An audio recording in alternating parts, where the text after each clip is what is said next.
say a few opening words. My name is Geraldine. I'm part of the Republica program management team and also put together the Global Innovation Gathering together with the help of many great people this year. And this is the final session that we're going to have as the Global Innovation Gathering. We've been having great talks outside in the trailer for the last days, where we've had a lot of micro talks from all the fantastic people who joined from all over the world this year. We've been making fantastic things at the Makerspace, and this last day of Republica, we have been filling the stage 6 with a number of really great sessions, and I'm very proud to be moderating the final one.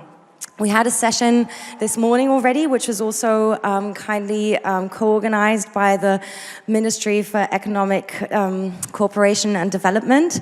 And this last session is also organized by the ministry. And the first session we had this morning focused on freedom of speech, the digital media being used by different activists around the world. And now we're going to kind of turn that around and look at the government perspective of things. So this session has the title, Hello Government, Better Governance in 140 characters, and we are going to be discussing how governments around the world are using digital media for political participation and communication with their citizens, and the ups and the downside that has. Now I'm going to sit down and introduce my wonderful panelists to you. I'm very proud to welcome from the Ministry of Economic Cooperation and Development, Ms. Ursula Müller, who has a background in human rights. Before she joined the BMZ, she was working at the Foreign Ministry and has, extensive background on these topic matters, and is now head of the Department for Basic Questions and Policy Questions in the Bilateral Development Communication at the Ministry. Welcome. And next to her, maybe you just saw him give a great speech on our stage one. Very, very happy to have with us Pranesh Prakash, who's the Policy Director at the Center for Internet and Society. And yes, we're really happy to have you here. And thanks so much for doing 2 talks back to back. And Didier has kindly joined us. I'm so sorry, I'm usually really good. I've learned a lot of really long last names. Nkuri Ifum. Okay, you tried. Yes, I tried. Well, thank you for bearing with me, and I'm really, really happy that you could join us today. Didier is the Director General in charge of the ICT Ministry of Youth and ICT in Rwanda, a country that's really taking very great steps in this topic matter, so I'm very glad you can be with us today. And I think as a kind of guest appearance panelist, I'm going to ask the fantastic Nanjira Samburi, who's doing great research on e-governance matters at the iHub, to join us in the course of this discussion and kind of make a fishbowl out of it. So with that, I'd like to kick off in the topic matter with just a little story. So I was in Rwanda last year, and I had the honor of meeting the Minister of ICT and Youth, and I had great friends in Rwanda who helped me organize this meeting. But just before the meeting, I wanted to make sure this is happening, and I sent him a tweet, and he responded within minutes. And after the interview, the same thing happened. I sent a tweet saying, man, this was such a great interview, you were a great person. And I got a response within seconds, basically. And I was so impressed with this. And I actually said to him in the interview he had, I really wish there was more of this kind of direct political communication culture in Germany. And usually you say that many of the governments and countries that I travel to meet have a kind of more open attitude towards this than we do in Germany.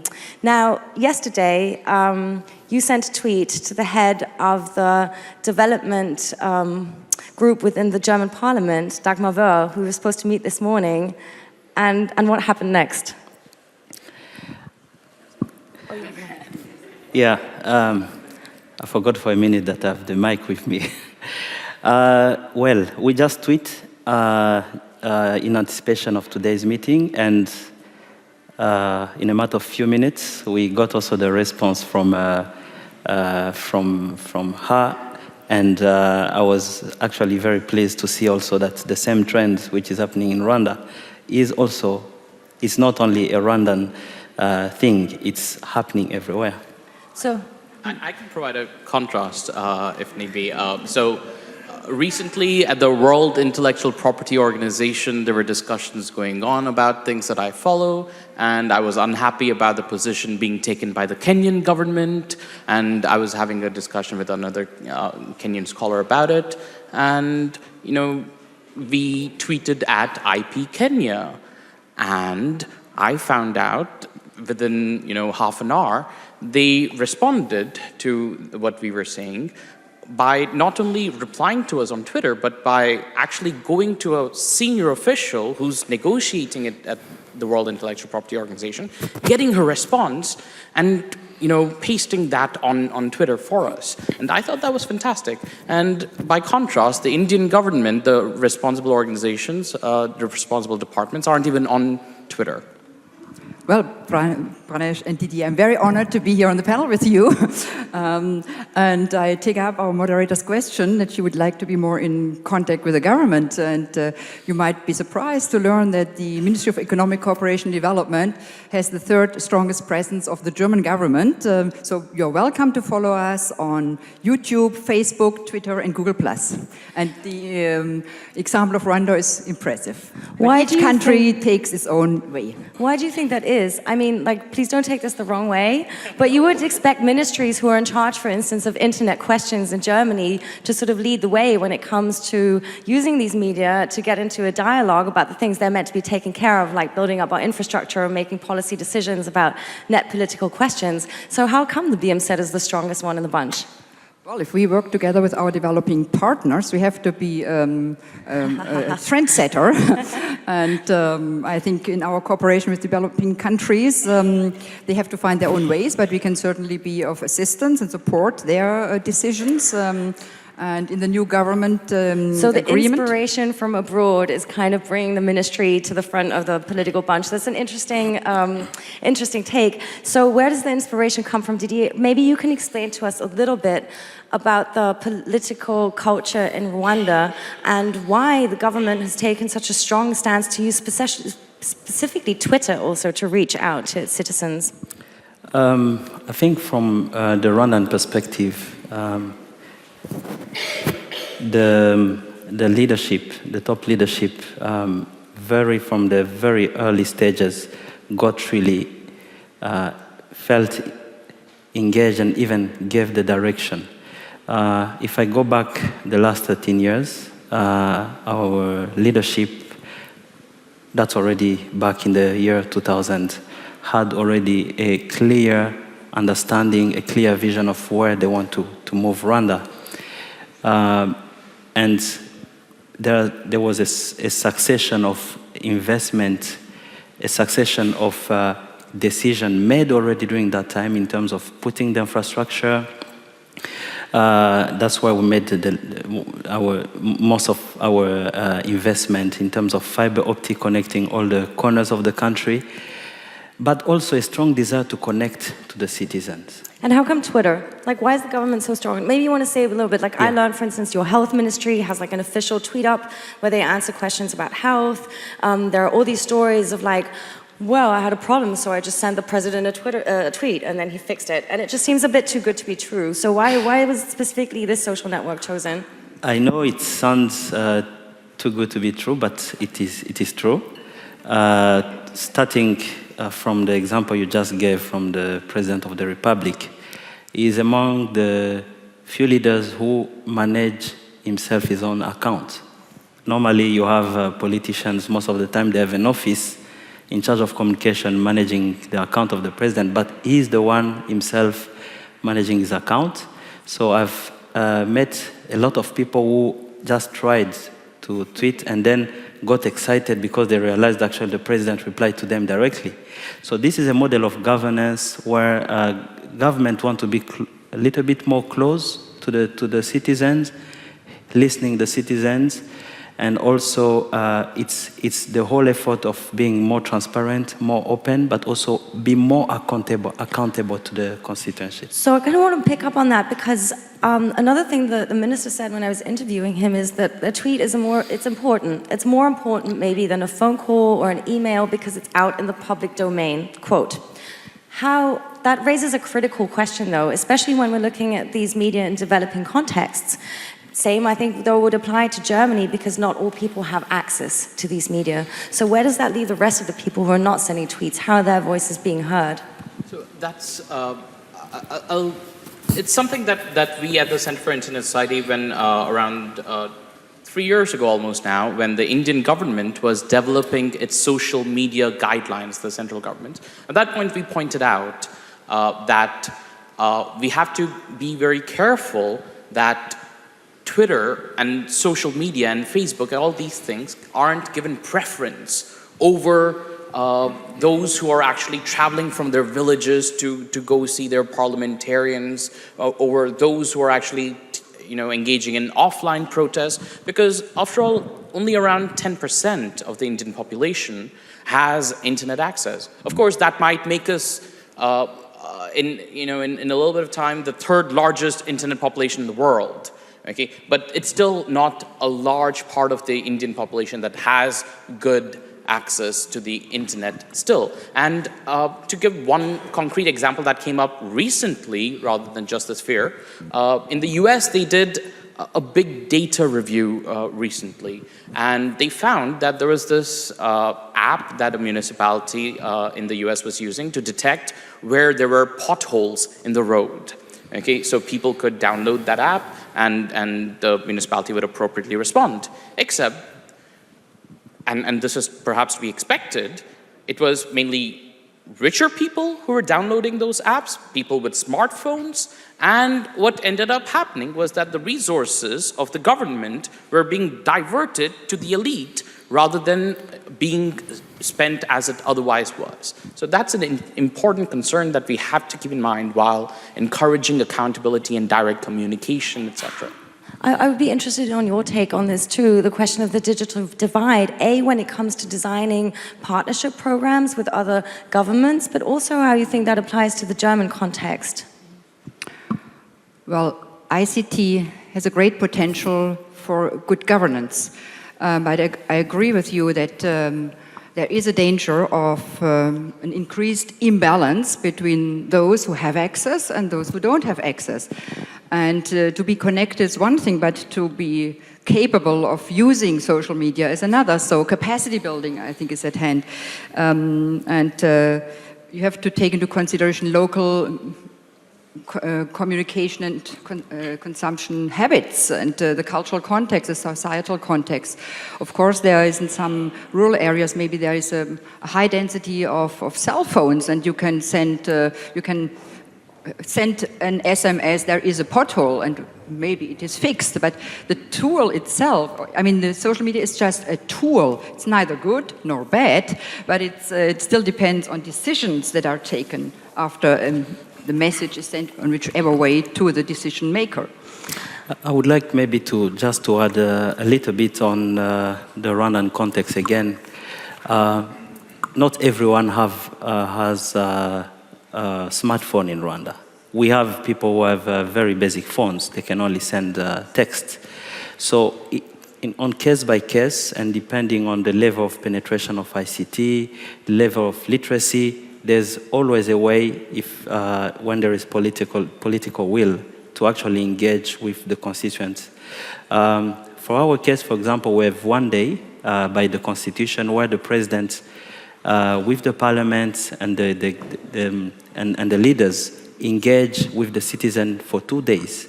So what happened is it's live on TV. People can text, can tweet, can use Facebook, any other mean to be able to engage. This meeting is chaired by the president himself, and it's increased the level of accountability because any question can come anywhere and it's on the public domain. So this is I just wanted to give an example of less sophisticated methods actually to engage with the citizen, and it works. And Jira, I brought you up on stage because I know you have a whole lot to say on this topic matter.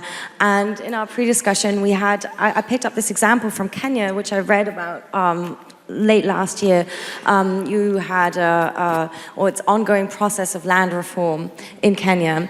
And the Cabinet Secretary of Kenya said we're specifically looking at social media like Facebook and Twitter to listen to what citizens have to say and on that basis make demands-based policy decisions. Now this question of land reform is one that specifically also addresses people in rural areas. And so that question of the digital disconnect, I was wondering, this may sound great, it's a great press release, but what does that actually mean to people? Right, Kenya. So it was a nice sounding thing that did not even take off, even with what is already there and what's already organized. And I tend to think of the issue of the digital divide really just as a translation of what has already been happening pre-technology in natural divides, right? So technology is not going to be the panacea. And so even if it's only certain people in certain economic, sort of capabilities, spaces that have access now, it doesn't mean that they are not citizens either. And also, exactly. And also what happens is, as more and more people see, and I've seen this in Kenya, where a lot more people see that, they're watching the news and there's this whole thing about, tweet and Facebook. They drive the demand to get access. So that also translates to political will. It translates to economic opportunities. So I tend to think of it as a way that for what is already there, we have to make it work. We're not going to get to a point where there's universal access and then it starts to make sense. So in the case of the lands policy thing, we don't know if that even happened. Is something that is not as well thought out as the Rwandan case, but we are trying to get our governments to sort of realize, with the difference being in Kenya, citizen media usage has been preceded the government's will to use these spaces. And so it was really just something that sounded nice for campaigning, to say, this will be a digital government. And so now they're now being forced to get to a point where, okay, we have to walk the talk. They have no idea yet, and I know they keep saying, they'll follow the Rwandan example. So that's just a basic overview. You wanted to respond to that? No, and along with, I completely agree, Nigeria, that the idea of the digital divide, it might seem like yet another thing, but in many ways it absolutely mirrors the kinds of divides that already exist in terms of what languages you're comfortable with, in terms of your capability of actually using not just the technologies and having access to technologies, but using it effectively as a form of petitioning the government, etc. So if you don't speak the necessary language, if you don't have the ability to crunch the big data that they're putting out in form of open data and to make effective use of it, there are all these kinds of things which mirror existing gaps and divides, and it's not just a matter of pure access or economics. And then again, I feel our discussion focused on the people, but how about the people in government? They have also to be able to respond to the tweets and the emails. So we have to do some capacity building and they have to be How come the capacity seems so much higher to otherwise there is no correspondence between the government and the citizen. I totally agree, but again, then I wonder how come the capacity seems to be so much higher to use these technologies in the Rwandan government. If I may give an example, and I don't know if this is true in Rwanda, it tends to be an age thing as well. In that like Kenyan government. Aware of the fact that I'm the oldest on the panel. No, and I don't mean that in that way. I've seen this flaunted and I think it's not a justifiable excuse, but it's a pretty good one that you can put off as a smokescreen, that it's only the young people. And so, we are old in the government, and I don't mean this like in Germany. I've seen this in Kenya where they're like, give us a chance. We don't, you young people with your your things. And I'm like, no, it's not about that. It's all about communication. And it's really going back to the idea of what technology is here to do. It is not the panacea. It is here to enhance those skills that we're supposed to already have in effect. In India, you could say that politicians are making much better use of social media slowly, and it's being ramped up. But they're doing that to a much greater extent than the government. And within the government, it's interesting to see what kinds of things are really embracing social media. So the traffic police, they've embraced social media big time in multiple cities, and it raises some privacy concerns. They're tweeting out the license numbers, etc., of people caught speeding and asking for help in catching some vehicle and all kinds of things. So some privacy concerns are raised there, but it's very interesting to see who are embracing it and who aren't within government. So do you have like terribly young or terribly capable? Like what do you do with your government leaders to make them happen? I sometimes wonder also whether it's a little bit of like, you know, after the total devastation basically of your country, the idea of having to reinvent yourself 20 years ago, pretty much the same time where the internet became mainstream and also perhaps in Africa, something that could be foreseeable, an economic force. Do you think that has anything to do with it?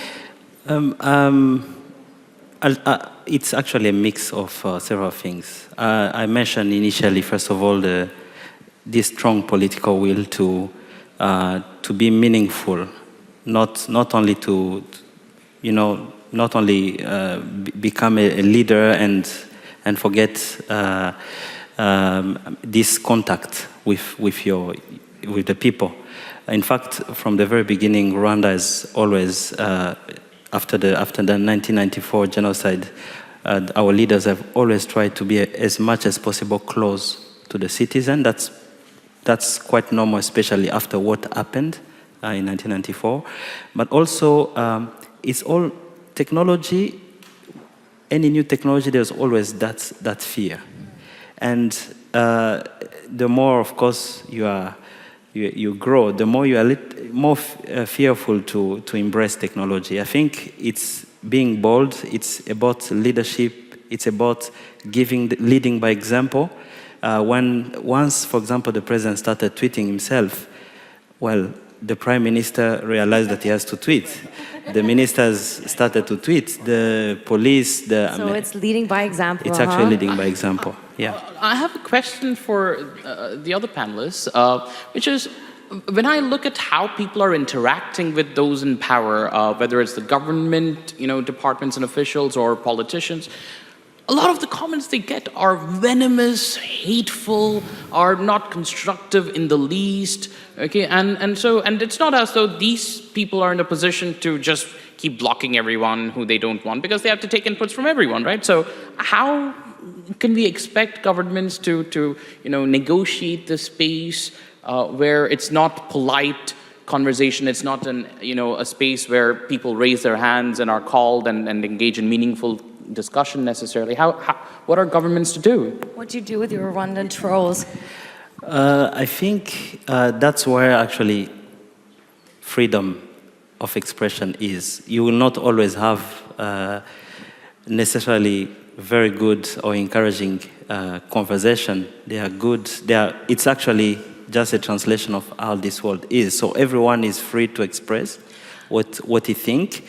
And it's really up to you to take the constructive part and to build on it. And anything that is not helpful, you try to understand why. And if you find that there is no reason and there is no, you can, well, in that case, you just put it aside and you move on. So it's really about opening to everyone the opportunity to talk to the government.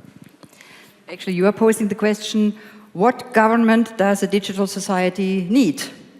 On one hand, it has to be open and democratic enough to respond to the citizens' rising expectations.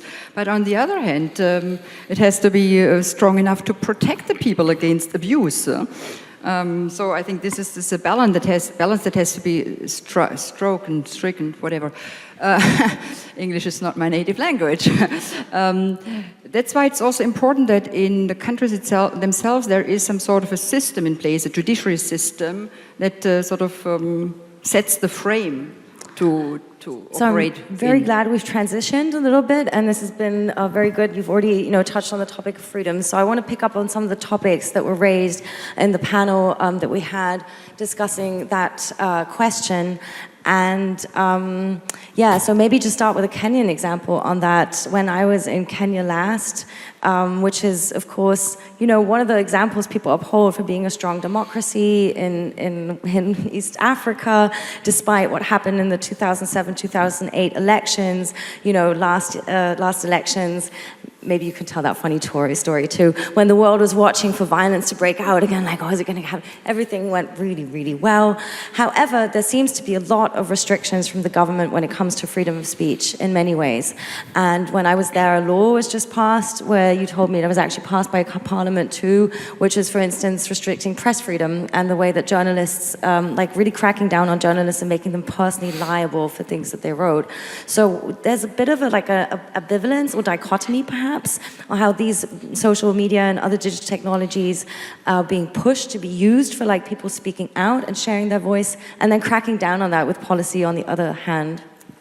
And nowhere more peculiar than in Kenya for that. So just tying to what was just raised earlier about freedom of speech, we always say it also includes the right to offend, right? But then it becomes very tricky when the offense is taken personally by an individual who sits in a capacity of a government position or a political position.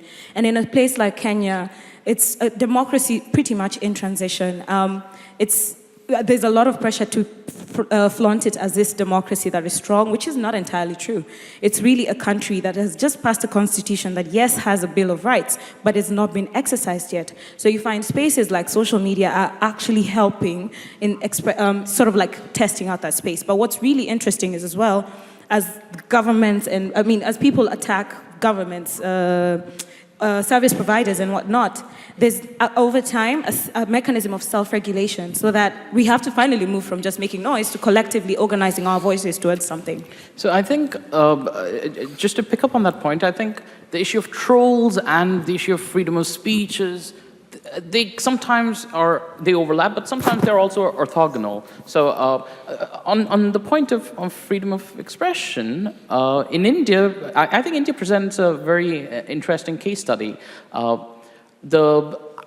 We at the Center for Internet and Society have been criticizing some of the laws that have been put in place in India for a long while, since 2008, yet when it actually hit the mainstream media was when two girls from Mumbai, when a politician had died and the entire city was more or less shut down because of that. And one girl said, we should pay our respects to him, but I don't see why threats of violence should be used to shut down an entire city this way.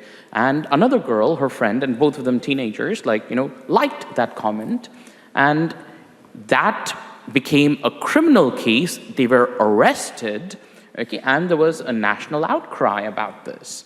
Okay, and that is the moment where the fact that the laws we have in India are horrific on this issue actually came to light, okay, because of Facebook, okay, and so that and since then there have been some more cases, and I think that presents an interesting fact about in a sense, the power of Facebook. People start asking questions about, if I post something on Facebook, can I become criminally liable? Because that's not something they really have thought about. I, as a lawyer, keep thinking about these kinds of things, but I'm not in a kind of exceptional position. People really feel that immediacy when it comes to social media. Right, and again, perhaps a lot to do with, policy not always being on top of the times, and a lot of these things still being in debate.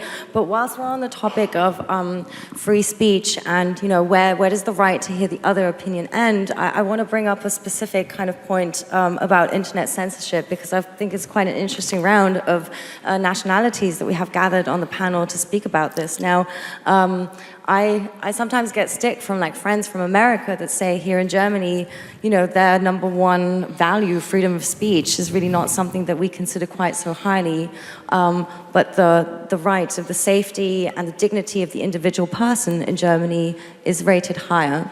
So in Germany, we censor the internet too, which has to do with our history and our political culture that we have here, which is, for instance, that we censor right-wing Nazi and Holocaust-related content. And there may still be, good reasons, or there are many good reasons for doing that from our political perspective. Do you ever get approached with that issue, that Germany is also a country censoring the internet, and how we sort of argue why we get to do that for the things that we censor? No.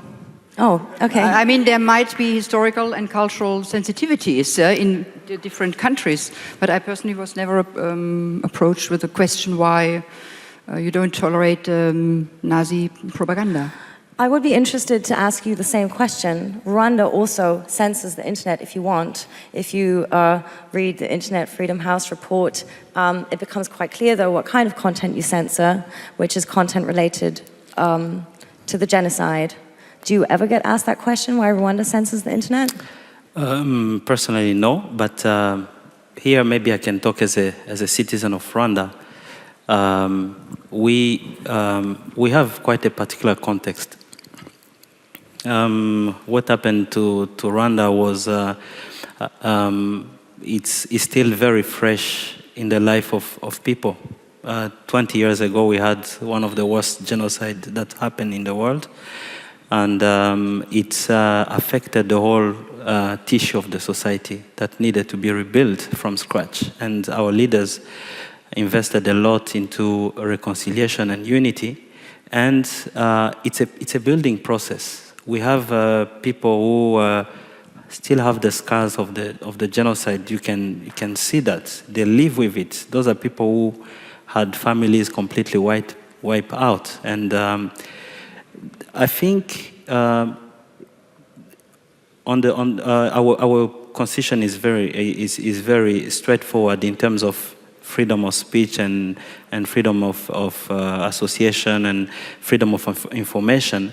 But on the other side, and we want to have a new Rwanda which is not based on ethnicity as it used to be before the genocide that's led to the genocide, where people were promoting, first of all, what is different. The government back then, which was in power, was promoting the difference between the people as a political tool. Today, the new Rwanda is not based on ethnicity, it's not based on who is who. It's about opportunities, equal opportunities for everyone. And as for any genocide that happened in the world, there are also, of course, genocide deniers who will say, for example, that it never happened. I'm sure in any part of the world it is the case. And as long as this freedom doesn't affect the unity, the cohesion of the people, I think that's actually, I'll say, even a dangerous route when people can start using this. And here I'm talking as myself.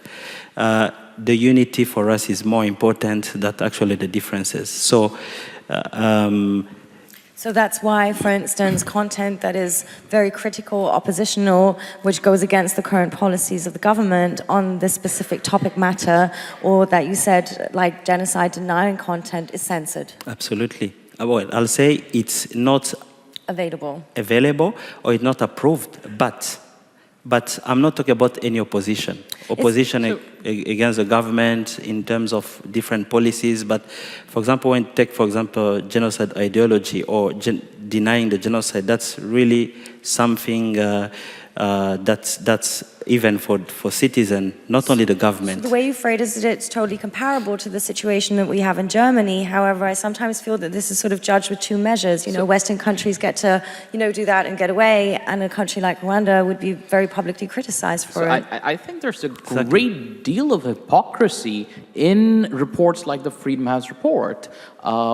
Because, for instance, on internet freedom, they don't look at private censorship at all. Okay, so the US, okay, where there's mass surveillance, as is there in so many other countries, and the chilling effect that doesn't get counted at all as part of it. The fact that intellectual property rights are being enforced by the government, and the one thing that the US government did, it has seized domain names. Okay, at least when the internet was shut down in Egypt or the Great Firewall of China, it's those citizens who are affected within those countries. When the US seizes hundreds of domain names, people all over the world are affected. Okay, so I think there's a great deal of hypocrisy in all of this and not counting private censorship, etc. I just want to make a couple of other points on that issue.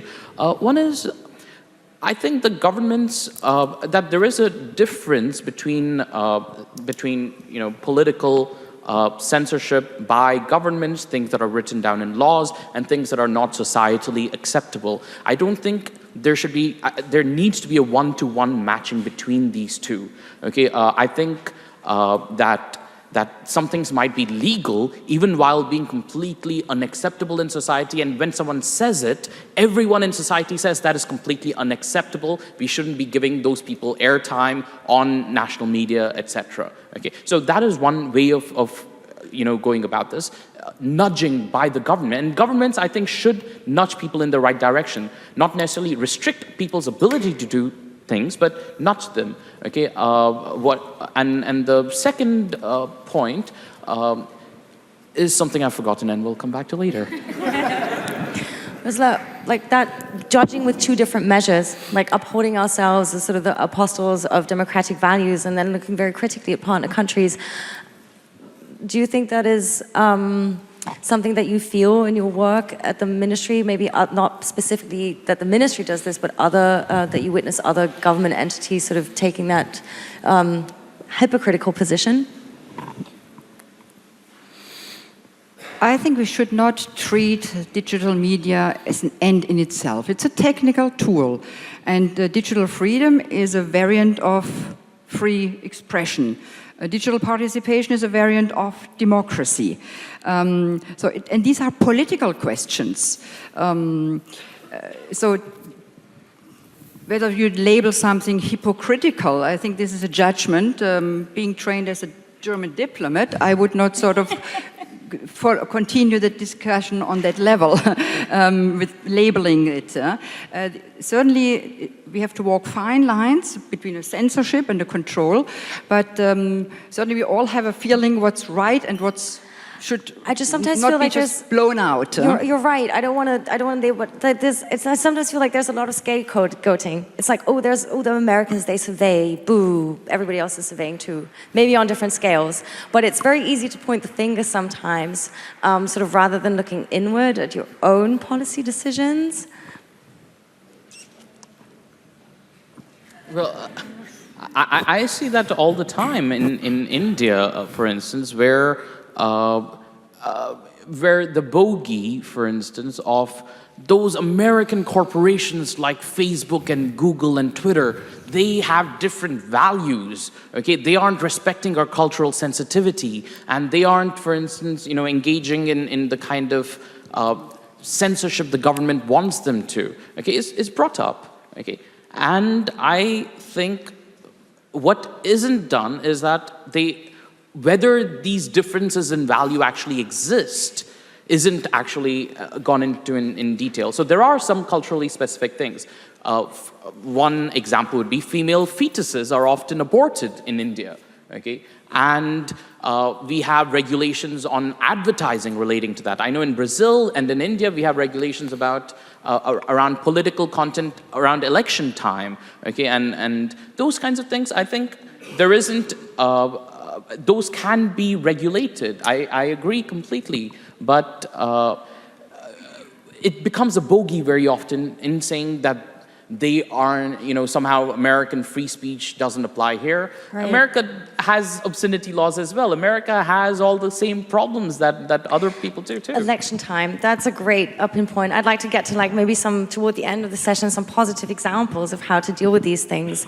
Now, I think this is an interesting tie-in. I'm going to try to do this. So, when the election violence in Kenya 2007, 2008 that we mentioned previously broke out, I heard, the government then also was thinking of shutting down mobile telephony, different media, because they were thinking of the Rwandan example and how the media also contributed to not stopping the genocide, but rather pushing people toward violence. But it didn't. And one of the reasons was because you guys invented Ushahidi and came in and actually spoke to the government and said, no, we can do something positive with these media instead. Now, I'm sure all of you know about Ushahidi already, so we're not going to talk about that. But coming back to the example of hate speech and limitations, perhaps, to freedom of speech, I know that you ran a project in the last elections called Ushaguzi, and maybe you want to talk a little bit and share what that was like. Yeah, sure. So we have a lot of named types of projects, so everyone has to learn Swahili about them. But they're going global, so that's our contribution. So again, in 2007, 2008 was the first time Kenya was confronted with the fact that there were all these tensions that had been suppressed. And so different players or contributors to this place were identified, but very little was known of the role that new media played. And so when the media was sort of shut down and the mobile telephony was shut down, Shahidi came up because then they figured there's a way you can connect individuals to tell the story if you map it. And so over time, then again, we reached the 2013 elections, or it was oncoming, and no one was still addressing the fact that a lot more people have gotten access to new media. There's a lot of unresolved issues. So we ended up just thinking, okay, let's set up a research monitoring project to better understand what this issue of hateful speech is, and well, acknowledging that technology is just helping people express it. And so, running the project 1.5 years on in Kenya, having done pilots in Ethiopia, looking in South Sudan, Myanmar, and all over the world right now, what we're finding is, in the Kenyan context, for instance, self-regulation is something that is becoming the next stage with freedom of speech, or freedom of, whether it was given or you demanded it, So what we found is the government also has realized that there's a value so that they cannot legislate in any way, because there are times, like with the ICC case, the citizens actually called out the hypocrisies of any government that was trying to say, if we elect these people, there'll be consequences, and like you said, the journalists who came in waiting for doom and gloom were put in their space squarely by Kenyans, citizens, by the way, but at the same time, citizens are regulating themselves in terms of, we cannot go there because we know this is bad. So, it will be something like, I say something hateful online, and other people will either pound on me and actually insult me to a point of ridicule, or they'll just counter that and drown it. So there's value in actually observing these things. And what we're hoping actually from the Omati project really is to contribute to this body of knowledge globally, to understand that these are not just technological issues. These are societal issues. You have to address the root problem. It still comes back to who are the players who can contribute to actually facilitating the spaces that need to address these problems. Yeah. And then I think we have time to take 2, max 3 questions. Go ahead. So in India, a couple of years ago, we had this same issue where because of a problem with communalism, 50,000 people left the city of Bangalore for the northeast, fearing that there would be attacks on them. And this was, amongst other things, spreading over SMSs and a little bit on social media as well. The government's response in India was to restrict the number of SMSs that could be sent at that time. And I think it was absolutely the wrong response. And they also blocked Twitter accounts, which was completely ineffectual. I've done, so on the CI's website, you can find out more about this. But just to quickly point out a contrast, the government of Canada, okay, we had some Canadian interns with us at that point of time. They, instead of restricting speech at that point in time, they sent out SMSs to people, Canadians in India, saying, don't believe the rumors that are circulating right now. There might be reports of violence, but actually there aren't many instances of violence, and please don't spread these rumors any further, okay? And that, I think, is a fantastic response. And the other point is, what happens in social media is at one level, what happens in writing, etc., in the media is one level. When people gather together, that's the more immediate danger, and there we need much greater amounts of policing, etc. Question. Yes, hi. My name is Alicia Blasquez. I work for the One campaign, and I'm responsible for our campaigns work in Germany.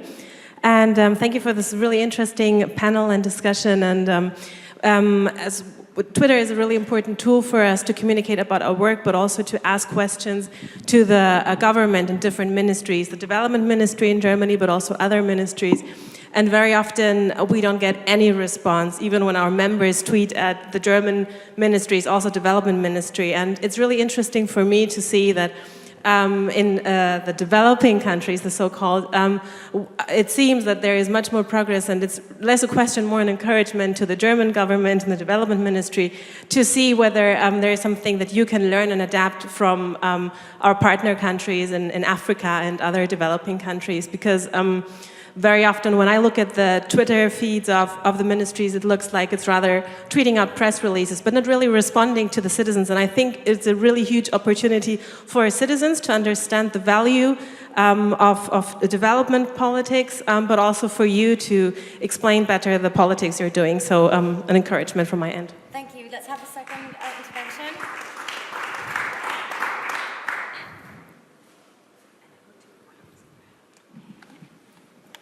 The gentleman right in front of you who's now looking at his device, yes. Sorry. Thank you for the talk. What's really nice is here at the moment that we have one on the stage, and today they have the most conversational world leaders in diplomacy. And I want to ask a little bit on the higher level, when states interact, do you see that for all the participants on that stage, how your leaders interact on Twitter, and do you think it is possible that these interactions between politicians or world leaders are getting more transparent than it is today or in the past?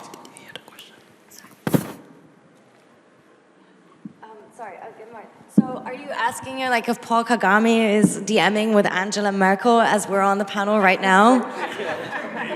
Okay.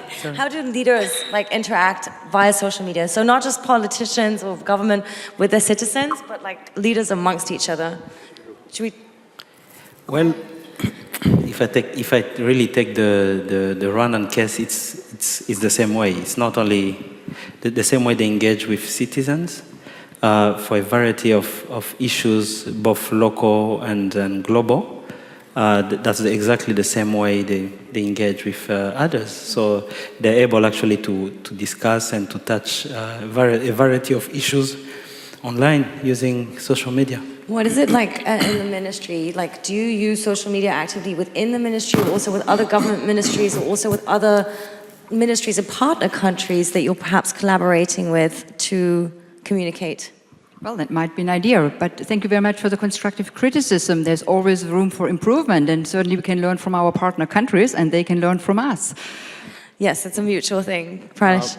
I'm not a subject matter expert on this. I see some of these communications happening. I prefer things that are in the public rather than in DMs, etc., even if that might help, because I want to be able to have right to information requests and get them out. But there is a resource called Twiplomacy that some folks are running, and which does analysis on precisely this. So you might find that interesting if you haven't already heard about it. That's great. I'm going to ask a closing question, and I don't want to put any of you on the spot, but I'd like to finish the panel by asking all of you three things. A, what would be your, looking at the future of digital media and governance, what is your, this is a little bit of a platitude, but that's what it's going to work, your biggest hope in the way, the potentials of this, and perhaps also your biggest fear? What is the risk of doing this? And since it's about mutual learning, maybe one thing that you've learned from each other during the session that you're going to take away, or during the day that you're going to take away and think about. I know you're good with being put on the spot because you were put on the spot to speak on the main stage today. So I know you're always good at that too. So yeah. Okay, so very quickly, I just really hope for the Kenyan context that we start practicing the theories of democracy that we say exist in our country. So people get to finally not just say that the Constitution guarantees your right to freedom. They practice it out and it becomes a thing that goes beyond a paper. Biggest fear of that is it's going to unearth a lot of problems, a lot of deep-seated historical issues, and that has been happening, and they're somewhat out in the open and we don't know how to reconcile them. On mutual learning, really that's where the point of research and why I do the kind of research I do comes in, because then we can share these bodies of knowledge, and not necessarily in report format. It's in forums such as these that then we can talk. I have learned about, Canadian embassy actually doing something very interesting around countering rumors, something that we are studying right now, and wondering what's the role of even foreign, presence in your country in countering rumors at a time when panics, terror threats are going around. So yeah, I've learned something from, I think, everybody. Perfect. Thank you. Thank you. Do you want to go next? Sure. In terms of what I fear, one, that the issue I already mentioned about, we already discussed about digital and data divides and too much hope being placed in technology, and especially centralized technologies, things like, and closed gardens like Facebook, etc., which I think are a tremendously bad idea. Yet that's where the people are right now, and so we have to create alternatives. So one is that's the fear. Okay, in terms of hope, I think the eventual crumbling away of the negative connotations of bureaucracy. I think that would be a good thing if more direct interactions are possible. I work with many bureaucrats and politicians, and I have to admit, I'm very impressed by most of them, much more than the general, population who think that bureaucracy is like hitting your head up against a brick wall. I haven't found that to be my experience, but I actually take the step to go to their offices and talk to them. Okay, if more people could actually have these direct interactions, I think that might be a good result. Mutual learnings, I think Nigeria did a good answer for me, so I'll. All right, Didier, how about you? I think for the Rwandan context, but not only for Rwanda, also for Africa, where we have more and more people being connected, I think that's something that we want to continue to emulate, not only for us, but as I say, on the continent level, having more and more engagement with the people, allowing people actually to share their view, contribute to shaping the policies and building our future. I think that's something that we believe should be the next and should continue, and also being able actually to engage to bring the contribution.